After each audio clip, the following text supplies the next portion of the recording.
જય શ્રી સ્વામિનારાયણ શ્રોતાજનો, આજે આપણે ભગવાન શ્રી સ્વામિનારાયણ દ્વારા સ્થાપિત સિદ્ધાંતોનું બંધારણ, નિયમો, પરંપરા તેમજ પ્રણાલિકાનું સત્યાર્થ દર્શન કરીએ.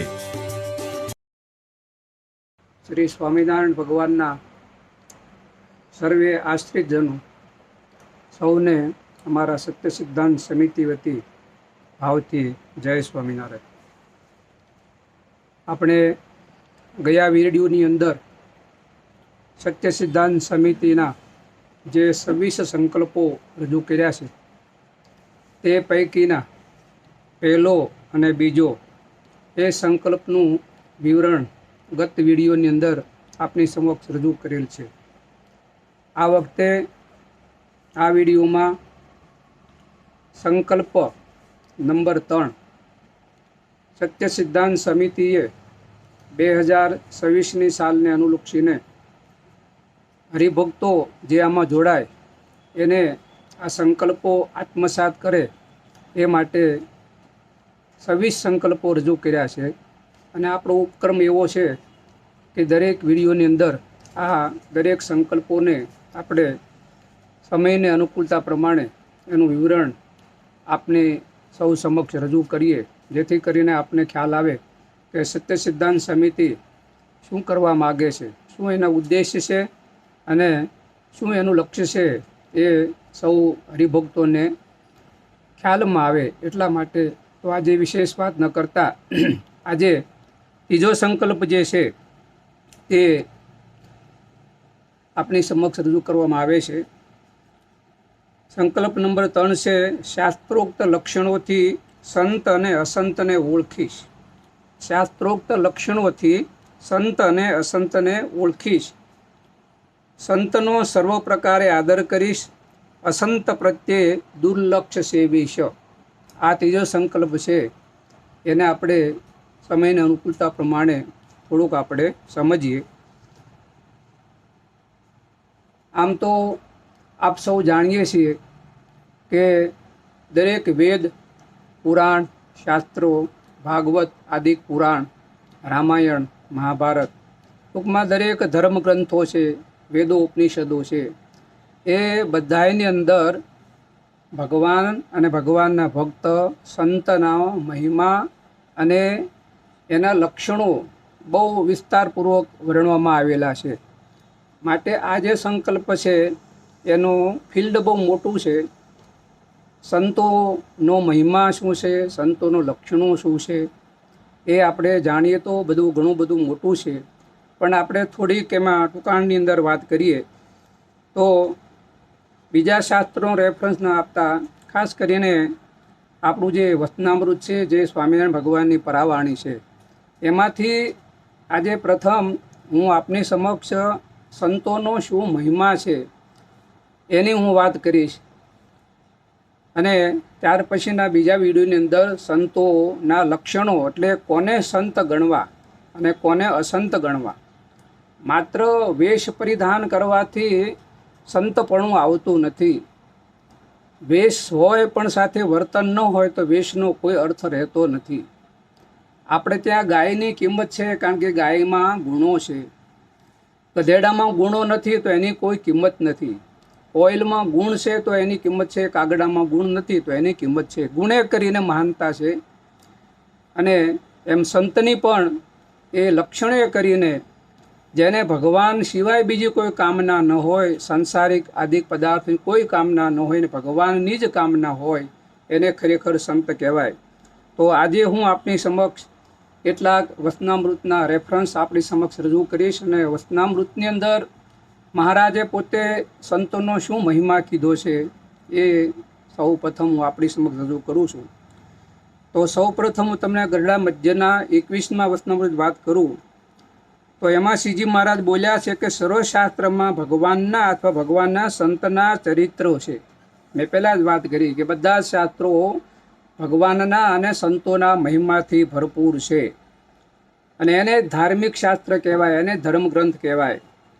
તો એમાં એવું જણાવ્યું છે કે જેવું પરોક્ષ ભગવાન રામકૃષ્ણાજી અવતારનું મહાત્મ્ય જાણે છે તથા નારદ, સનકાદિક, શુકજી, જડભરત, હનુમાનજી, ઉદ્ધવ ઇત્યાદિ જે પરોક્ષ સાધુનું મહાત્મ્ય જાણે છે, તેવું જ પ્રત્યક્ષ ભગવાન અને પ્રત્યક્ષ ભગવાનના સાધુ અને ભક્તનું જો મહાત્મ્ય સમજે તો તેને કલ્યાણના માર્ગમાં કાંઈએ કરવું બાકી રહેતું નથી. પછી આગળ મહારાજ વિશેષ એમ કહે છે કે આ વાર્તા એકવાર કહે સમજો કે લાખ વાર કહે સમજો, આજ સમજો કે લાખ વર્ષ કેડે સમજો, પણ એ વાત સમજે છૂટક્યો છે. જેવું પ્રત્યક્ષ ભગવાન, જેવું પરોક્ષ ભગવાન અને પરોક્ષ સંત સાધુમાં જેવું મહાત્મ્ય છે, તેવું જ પ્રત્યક્ષ ભગવાન અને પ્રત્યક્ષ ભગવાનના સંતનું મહાત્મ્ય જ્યારે સમજશો ત્યારે સર્વે કલ્યાણનો મુદ્દો હાથમાં આવ્યો એવું મહારાજ આ વચનામૃતની અંદર કહે છે. અને આવી સમજણવાળા જે સંતો ભક્તો છે તે કલ્યાણના માર્ગમાંથી કદી પડતા નથી. પછી આગળ મહારાજ એમ વાત કરે છે કે બ્રહ્મા, શિવ, બૃહસ્પતિ, પરાશર આદિ કામાદિક કરીને પોતાના ધર્મમાંથી પડ્યા, પણ એને જો પ્રત્યક્ષ ભગવાન અને પ્રત્યક્ષ સંતમાં એને અડગ શ્રદ્ધા હતી તો એ મોક્ષના માર્ગમાંથી પડ્યા નહીં, ધર્મમાંથી પડ્યા, પણ ભગવાન અને ભગવાનના પ્રત્યક્ષ સંત સાધુમાં જો નિશ્ચય હતો, નિષ્ઠા હતી, તો એ ધર્મમાંથી પડ્યા પણ મોક્ષમાંથી ન પડ્યા. એટલે કહેવાનું શું છે કે પરોક્ષનો જેવો મહિમા આપણે સમજીએ છીએ એવો પ્રત્યક્ષ ભગવાન અને ભગવાનના સંત ભક્તોનો મહિમા સમજવો. ત્યાર પછી ગરડા મધ્યના 59મા વચનામૃતમાં શ્રીજી મહારાજ બોલ્યા, 4 વેદ, પુરાણ, ઇતિહાસ એ સર્વમાં એ જ વાર્તા છે જે ભગવાનને ભગવાનના સંત એ જ કલ્યાણકારી છે. ભગવાનના સાધુ તો ભવ બ્રહ્માદિક દેવ થકી પણ અધિક છે. સંતની પ્રાપ્તિ એ જ પરમ કલ્યાણ છે. સંતની સેવા તો મોટા પુણ્યવાળાને મળે છે. પોતાના શ્રી, પુત્ર, મા બાપ, ભાઈ આદિ સ્વજનોમાં જેવું હેત છે તેવું સંતમાં રાખે તો કૃતાર્થ થઈ જાય. આવું ગરડા મધ્યના 59માં મહારાજે કીધું. ત્યાર પછી ગરડા પ્રથમના 63માં મહારાજ કહે છે કે જેને પરિપક્વ નિશ્ચય હોય તેના કેવા લક્ષણો હોય તો આ સર્વે સંત અને નારદ સનકાદિક જેવા છે. સત્સંગી સર્વે, આ સર્વે સંત અને નારદ સનકાદિક જેવા છે એવા સત્સંગી સર્વે તે ઉદ્ધવ, અક્રૂર અને વિદુર, સુદામા અને વૃંદાવનના ગોપ જેવા છે. અને બાઈઓ જે હરિભક્તો છે તે ગોપીઓ દ્રૌપદી, કુંતાજી, સીતા, રૂકમણી, લક્ષ્મી, પાર્વતી એવી છે. હવે મારે કાંઈ કરવું રહ્યું નથી. ગોલોક, વૈકુંઠ, બ્રહ્મપુર તેને હું પામી રહ્યો છું. આવા ઘાટ જેને થાય તેને હૃદયમાં અતિ આનંદ વર્તે છે અને તેને પરિપક્વ નિશ્ચય જાણવો. આમાં પણ પરોક્ષના સંતો, પરોક્ષના ભક્તોમાં જેવું હેત છે એવું જ પ્રત્યક્ષ ભગવાન અને પ્રત્યક્ષ સંતમાં. પ્રત્યક્ષ ભગવાન આપણા માટે ભગવાન સ્વામિનારાયણ અને પ્રત્યક્ષ સંત એટલે અત્યારે જે સંતો હોય તે ને અત્યારે જે ભક્તો હોય તેમાં પરોક્ષમાં જેવું હેત છે તેવું પ્રત્યક્ષમાં રાખવું એમ આપણે સમજવું. ત્યાર પછી ગરડા પ્રથમના 68મા વચનામૃતમાં ભગવાન પોતાના શ્રીમુખે કહે છે કે મારી અષ્ટપ્રકારની જે પ્રતિમા તથા જે સંત તેને વિશે અખંડ નિવાસ કરીને રહ્યો છું. ગરડા પ્રથમના 78માં શ્રીજી મહારાજ બોલ્યા, આ ભગવાનને આ સંત તે સર્વ વૈકુંઠ, ગોલોક, બ્રહ્મપુર તેના નિવાસી છે. તે સંત અને પરમેશ્વર જ્યાં બિરાજમાન છે ત્યાં સર્વે ધામ છે. એ સંત ભેળો મારો નિવાસ થયો છે એ મારું અતિ બડું ભાગ્ય છે.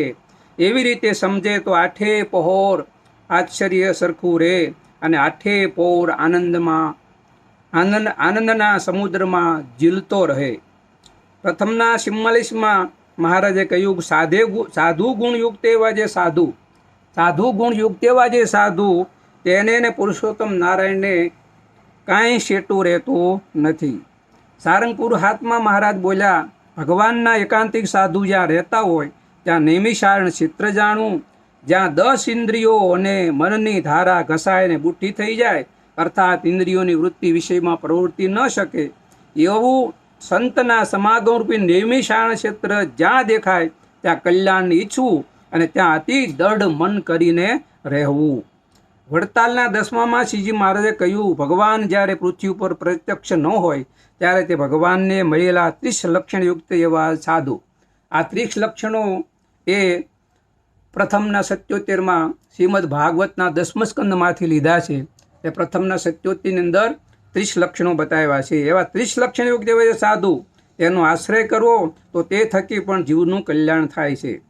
વડતાલના 11માં શ્રીજી મહારાજ બોલ્યા, સત્પુરુષોને વિશે દૃઢ પ્રીતિ એ જ આત્મદર્શનનું સાધન છે. સત્પુરુષનો મહિમા જાણ્યાનું પણ એ જ સાધન છે. પરમેશ્વરનું સાક્ષાત દર્શન થયાનું પણ એ જ સાધન છે.